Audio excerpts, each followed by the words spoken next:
Okay, so the votes are coming in a little slow on this one, guys. You got to pick it up. Voter turnout is at an all-time low. What's going on? All right, Vanguard for the Glimpse 1.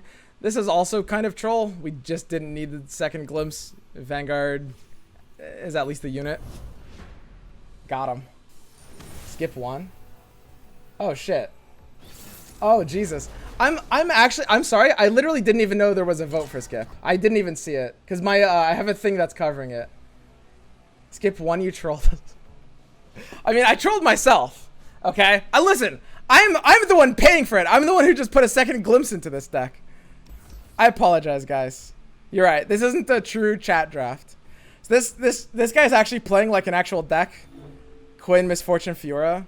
Quinn's on the left side, so there's like 2 or maybe 3 Quinns in the deck. Yikes. I might have to keep Glory Seeker here, as much as I hate it. Go again after this. This one doesn't count. So we actually do need to play the Blade Squire here. It's a little weird. Normally, there's not really a reason to play a 1-drop on 1 unless... Again, play things with purpose, right? Unless I need to deal this 1 damage, like Banking Spellman is nice. But in this case, I want to play the Glory Seeker on 2 so that I can double Glory Seeker attack on 3. And if I want the Blade Squire as a blocker on 2, then I can't do that without playing Blade Squire on 1 because of this weird hand. He's passing. I'm actually pretty okay with that. Honestly, in this hand, I don't mind putting a bit of pressure on him. So we have an interesting play. I think this is probably the easiest open pass of my life. Open passing is a really important thing in this game. It looks kind of weird, but we're positive in mana on this exchange. We're the slower deck, so we're very happy if he's going to burn his mana for that sake. And if we open attack to try to get reactivity on an action, we lose the attack token, which means we can't threaten Glory Seeker, which is most of the point of open passing. If we Riven, then we lock ourselves out of that as well. And sometimes we even make our attack worse, depending on what he plays, because we can't attack with a lot. Whereas if he passes like that and burns his mana, and even more of his than ours, then we're actually just happy. Like, we really just don't give a shit. Playing Riven over Ranger here gets the gem earlier. This is more mana efficient. This is a little bit better with Radiant Guardian as well. If they make the mistake of blocking the Ranger on the scout attack, then Radiant can come down while attacking on the same turn, which is nice. This is probably the maximum amount of damage this is blocking, and getting the blade early might actually matter here. You're the kind of person to open pass on an aggro mirror. Sometimes. I mean, you should definitely do that sometimes. Yeah, 100%. But yeah, not all the time. So this is really, really nice. Grizzled Ranger gets an attack in here for free, which means it's kind of the same as the open pass we made. We're not taking our attack token because it's a scout attack. And, you know, we still have all the options, which is great. But we can also, like, develop into this with mana. Now we're at the 5 mana point, so, like, now what we could have done, if he really, really wanted to not let us get value out of these Glory Seekers, I could have played Riven, and if he passes again there, then I'll just burn his 3 mana, right? He's the aggro deck. He's the one that needs to spend mana here, not me. So he's not going to voluntarily kill my Ranger, so I'm not going to get the Radiant Guardian off. That's fine. Here, it looks like a very simple Riven Glory Seeker play. We have enough mana for Whirling Death, which is great. So the question is, should we attack with, you know, the rest of these? Killing Senna here is nice. Oh, he's not running Lucian. Why is he running Senna? It doesn't matter. Like, you know, we just want to take the kill while we can. I mean, if he has some weird combat trick, we can just force that out here. If he uses, like, a riposte on this, I think I'm overall happy. I don't know. It might be slightly better to not attack with either of these, but I just think it doesn't really matter here either. Okay. And yeah, this is, by the way, this game is the single biggest reason why aggro has such a high win rate at low ranks and such a low win rate at high ranks. And, like, if you want to, like, climb and play against aggro, you need to be okay making plays like this. Like, consider the fact that if we had either, on turn 3, if we had either played Riven or open attacked with our thing, we would have locked ourselves out of a Trifarian attack. And that's really disastrous. Because if he played Misfortune on 3 and we couldn't do Trifarian, we would have maybe lost the game on the spot. We had to open pass on turn 3 there. It's like a completely imperative play. So I could pass here again. It's not necessarily bad. He might pass back and burn my mana, right? We have to be aware of that. But if he burns the mana, then he actually loses a bit of a resource. The attack token with the dragon on this board actually matters. I'm okay with this. And, I mean, we're not really doing a lot with our mana on this turn anyway. We have a very cheap hand, so our mana's, yeah, just generally speaking, not doing a ton. Oh yeah, I could have glintinged on the Riven. Yeah, that would have been better. Sure. Glinting on the Riven just like makes this play a little bit more awkward, and it doesn't tap us under anything. Okay. So, bit of a misplay. I mean, he would have dragged the bear instead, but of course that's good for me, right? The thing's damaged anyway, so Fervor is a really nice blowout to something like Repost. Now we've got a lot of spells, and we even have Rekindler coming in. So I can Rekindler. I can, you know, go ahead and threaten something there. But really, this game's actually kind of worrying me. The way he's playing, it's actually making me think that he might not have a very aggressive hand. He could easily be on a multi-trick, and if I play Rekindler, I tap to a single trick hand, which is really awkward. If I play, you know, Glory Seeker instead, then I'm on a double trick hands, which is nice. We don't have to, like, there's not really a reason we have to go in super aggressively. As long as we keep the tricks up, we're not losing to anything. I don't know. I think this is an equivalent play. I don't think we can lose this game either way, honestly. It doesn't matter. In similar situations, I couldn't have tapped down to a single trick hand here, but honestly, like, a single trick is good enough, and we have enough of a value board that I don't see a way to lose this. Open pass. This is the point of the game where, like, you could open pass. At this point, it's just, it's not really doing much. Like, I can start putting a bit of pressure on. It might have been technically proper, but even if it was, it would have only been technically proper by, like, a really small margin, right? Yeah, I mean, I've got at least one trick here, so I'm pretty happy taking at least this attack. I think I can take a soft attack. Don't need to do more than this. So again, if he's got Repost and he uses on the dragon, then we have the huge blowout of Guillotine, which is great. He'll do something. What is a trick? So combat trick is something that can influence combat played at fast or burst speed. So pretty much any fast or burst speed spell, although there's some fast speed spells that aren't combat trick, you know. We also don't include things at gem speed, like things that you can't use during combat, like Blade Fragment, you wouldn't call it a combat trick. So I could, you know, get a lot of value by using like a Whirling Death on this, but we're very scared. We don't want to pre-commit. As long as we have a spell to make it so that he can't play his spell without us countering it, then we're good. So we just keep the mana, we keep the reactivity, and we win the game because of it. We need to at least have one option. We can't, like, tapping to one trick is kind of okay just because the Rekindler was enough value and he didn't have enough options in the hand, but you can't tap below one trick. If I, like, pre-commit the Whirling and then he has his own option, like if he has his own a Concerted or something and that counters the Whirling, so there's the Concerted there, and because that counters the Whirling, that would have been pretty nasty. This guy's, wow, huh, he's kind of playing perfectly around Guillotine Whirling. This is pretty bizarre. Like, he blocked with the damaged one and then he Concerted with the two non-damaged ones after combat for Whirling Death. That's pretty sus, honestly. I mean, single combating that and playing around Whirling Death makes sense. I don't know about the sacrificing the dragon instead looks weird unless I'm missing something.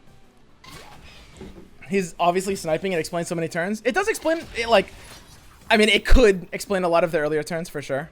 Yeah, he's playing carefully around so many things, but now he takes an open attack. I honestly don't know how much I mind this. It's a little awkward. He's getting a really good value exchange here. Armored Tusk Rider might actually just win me the game, which is really funny. I mean, we'll just keep the mana open and chill. Like, we have the Glinting Blade with the Armored Tusk Rider, and between our options, he has a really hard time killing the Tusk Rider. If he has another Concerted, we just left his unit damaged, so his Concerted can't kill my Tusk Rider. And if we open attack, anything he tries to do like that during combat won't work either, right? I mean, he could win this game. If he has something really, really spooky. My Armored Tusk Rider is very close to being able to kill him. I have 8 overwhelm damage that's completely inevitable, but I'm lacking 1 here, which is pretty sad. The Fiora Wincon is also potentially a little bit scary. It's a little bit hard balancing out some of these. Garen being able to play down here for a strike is really nice. So if I don't open attack, it leaves me vulnerable to basically just him playing a unit. We've been developing most into these attacks. There's not really development punishers here. If I open attack, you know, most of the scary thing is spells, and we're just kind of like denying ourselves a Garen for no reason. The Garen here is pretty solid. If he has a Concerted, he can kill the Garen for free when we don't have the ability to respond to it, but that's also true entirely regardless of when he has the Concerted, unless it's like a bizarre second concerted hand and he wouldn't have played around it. Yeah, just because we're not tapping under a super relevant mana point here, and because we do really want to level the Garen up, it's kind of important to do this. And again, we can use the 1 mana thing because, again, look at our mana. Now we're at 6, so we still have the double trick, right? It's about how many tricks you have. Fiora is at 0 out of 2, so I'm not quite scared enough of that. The Quinn, to me, is a little bit scarier. If I drag the Lancer, he has to pre-commit. The thing is, if I don't drag the Lancer's going to go into the Tusk Raider, which is kind of fine because I have spells, but it will force me to pre-commit those spells, which is kind of not fine. That's kind of not fine at all. I mean, I've got double. Like, the thing is, though, he can let this through because we're at 8. Yeah, this is fine. It's not, like... It's not ideal.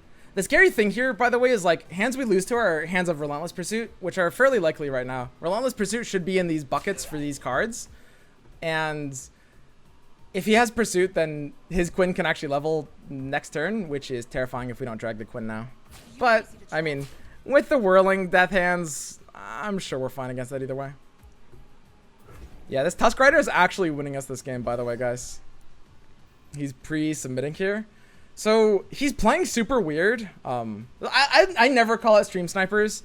Like, this is like... this is kind of insanely specific. He's playing only around these exact cards that we have. Pre-whirling is probably wrong for that reason.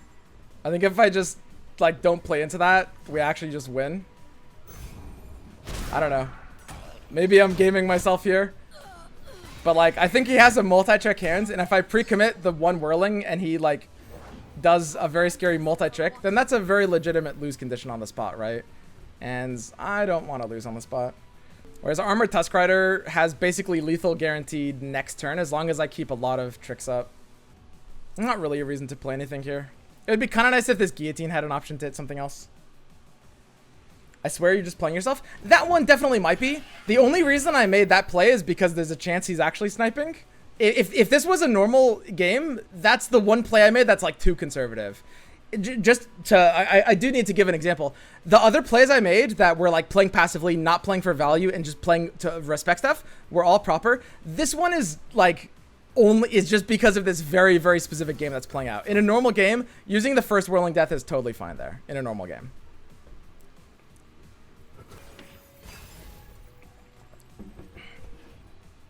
Someone develops and the dude keeps 9 mana, he's full of tricks 100%.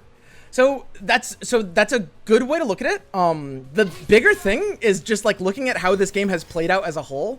Like that's not even it. It's like when you look at every street in this game, we're like starting like turn 3, the way he's played is like very specifically around super... I guess I'll do this.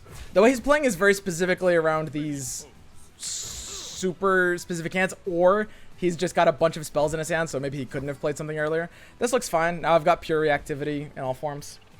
The thing about, like, mostly the thing about, like, sniping is that it can often just be explained by someone just, like, being bad or playing weird. But, like, this game, it's possibly a little too specific. I mean, like, these aren't the plays of a bad player, necessarily.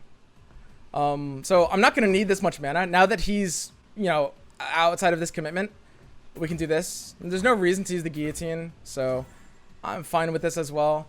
We could also strike, if we strike something with the Garen, then the Garen levels, which also kills the Redeemer, so this trades down the entire board. I guess I'm okay with that. I could also try to keep the Garen alive.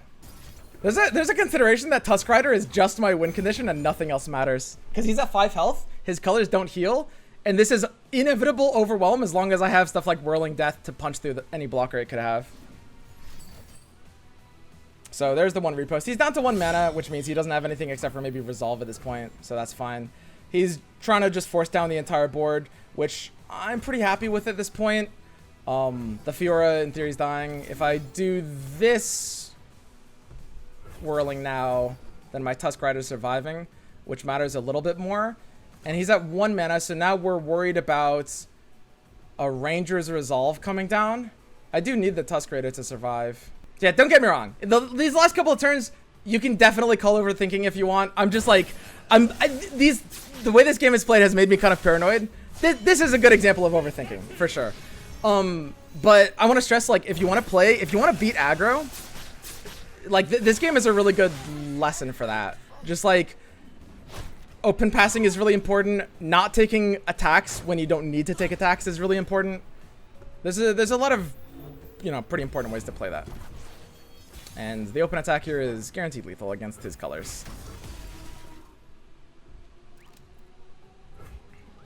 Unless he has scrap shot. Shouldn't have committed the second whirling.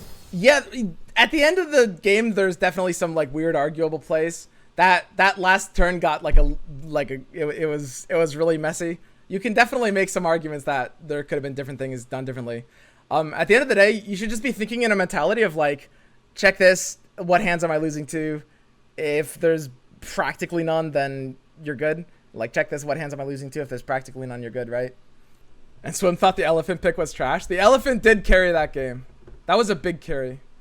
And this was also like, in this game, we kept whirling death in the opening hand as well, if I remember correctly. That was like a 30-minute game, so maybe I'm not. But I think that's like the whirling death in the opening hands helps that a lot.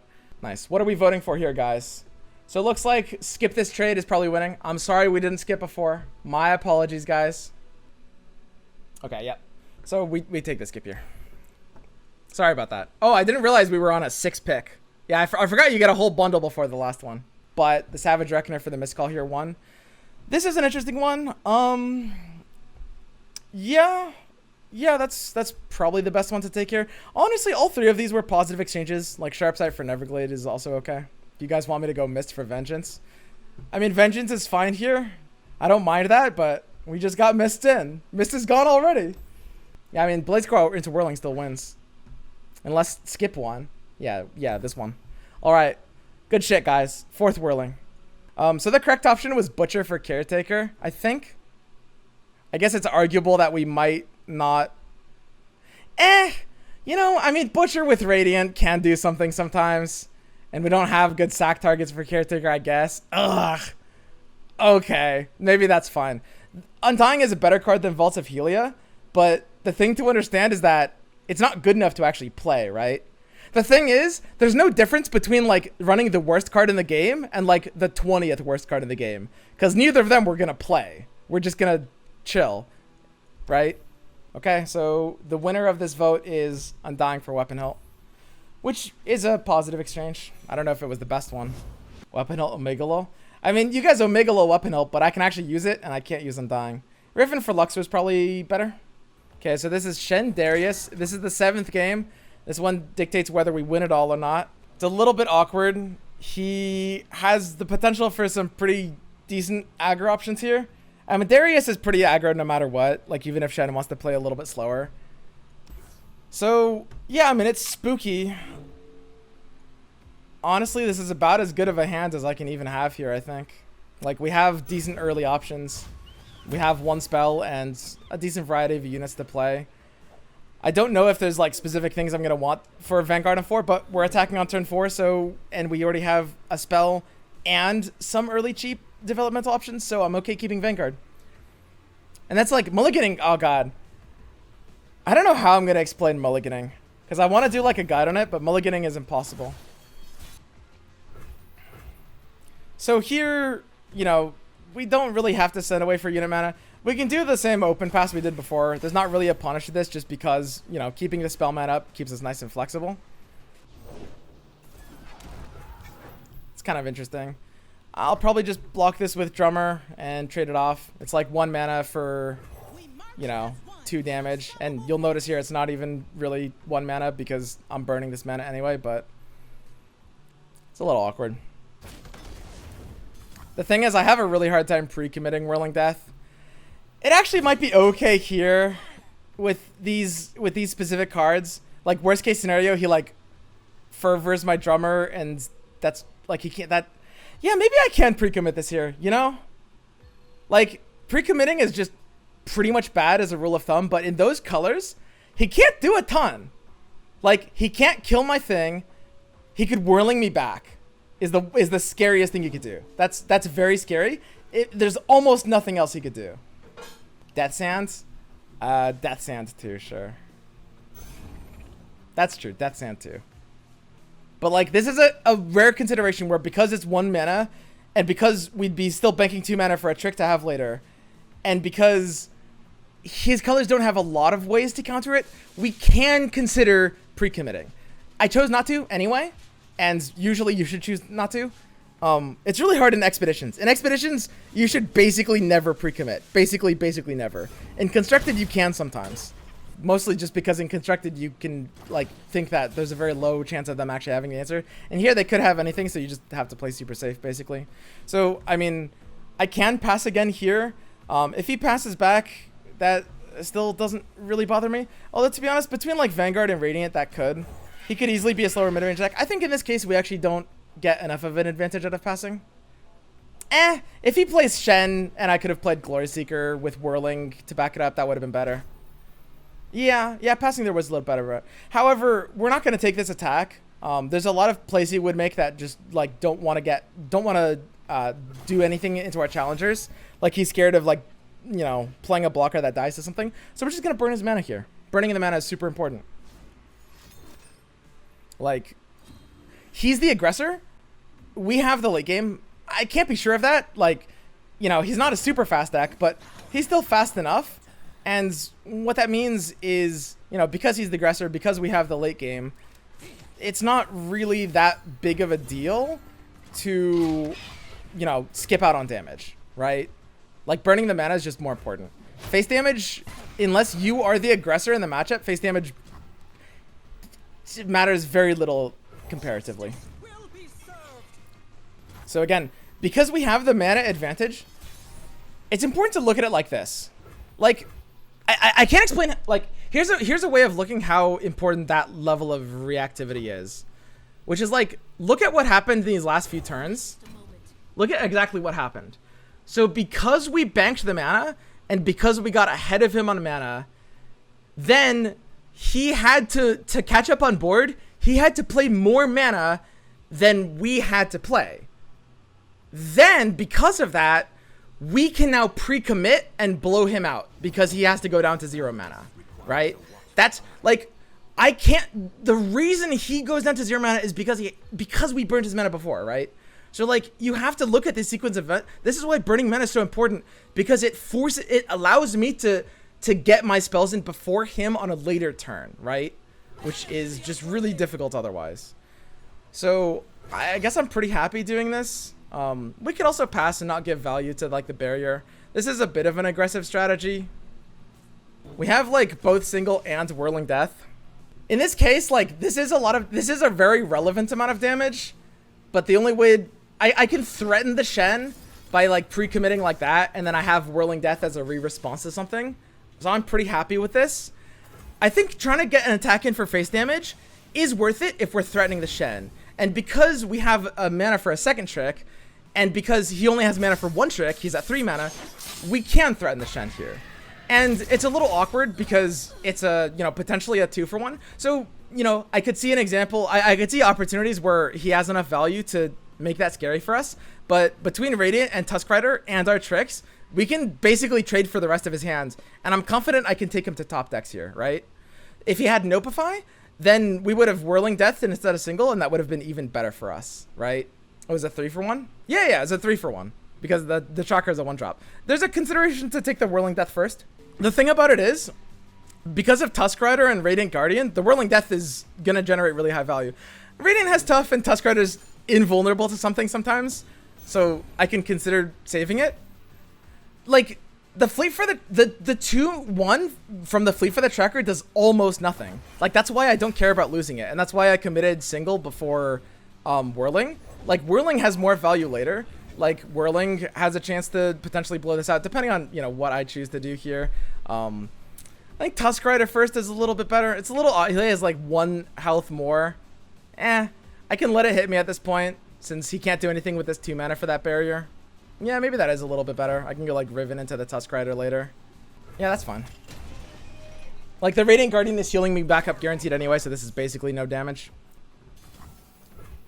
So, I could see an argument to not take that attack. And, like, so I was just explaining, like, why health doesn't really matter, right? So it seems kind of weird taking that attack. The thing is, here's the thing. we didn't do that attack because of the damage. We did that attack because we have a guaranteed way to kill the Shen. That was why we did it. We had 2 tricks worth of mana, and he had 1 trick worth of mana. And he's representing a hand that has a lot of tricks. And we can win the game as long as the Shen doesn't survive and keep giving it infinite value. So that attack looked really weird. Jesus Christ. Okay. He got me, guys. He did it. I've been apprehended. Jesus. I guess it's probably worth just blocking and whirling death. Like, I can kill it with guillotine later anyway, so the fact that it's damaged doesn't really matter. And I mean, it saves just like a crazy amount of health here, not letting it level. So not letting it level doesn't really matter that much. This is fine. I did kind of tell him that I might have whirling death. I think I can't block this. The fact that I have whirling means it doesn't really matter if I let this level. It's not great though.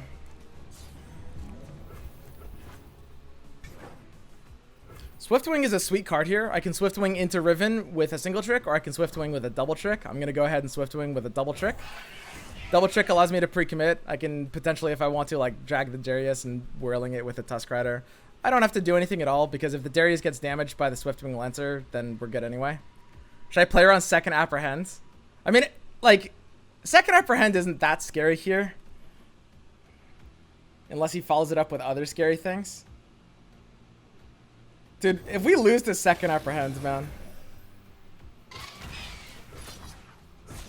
Okay. I mean, we're healing. If he just chooses not to block with his Darius, he kind of shouldn't block with his Darius. I'm really fine with this. I don't think we have to do anything weird at all here. Like, if he doesn't block with his Darius, then we're still healing and we still have Radiant and we still have blockers. So I don't think any of that matters. If he does, we kill it for free when he has 1 mana.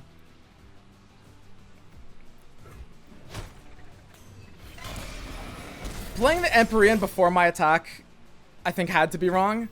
I don't think he really had any like necessary reason to play it exactly there.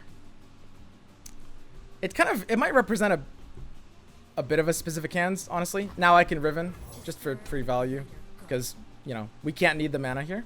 So it's perfectly fine playing it after combat. And we have Armored Tusk Rider lethal next turn. Unless he has a crazy, like, if he has like 3 Apprehends, we can't beat any sort of multi-Apprehend hand. It's actually impossible. I keep step with the heartbeat of Noxus. Jesus Christ. You can count on me. Alright, so we're just keeping reactivity. Should have kept single combat? Maybe. I mean, I can't keep single combat there. Like, my single combat is killing the Shen there. The Shen, guys, if the Shen hadn't died, this game would have looked a lot worse. You could argue that I could keep the tracker. Like, by using single instead of whirling death, we lost the tracker. But again, what I'm saying is that it's very low chance for the tracker to matter. Like, I'm going to use my spell to kill the Shen while I can. That's the most important thing.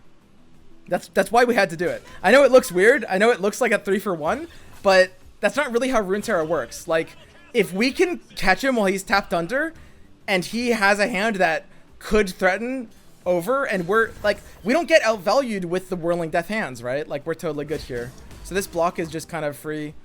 This block is just kind of free, and worst case scenario for safety, I can do this. So now we can use the 1 whirling death on the Draven. And yeah, we're just absorbing a little bit of damage if the worst were to happen. You could argue that I don't need to pre-commit this whirling death at all. I could just let that through as well.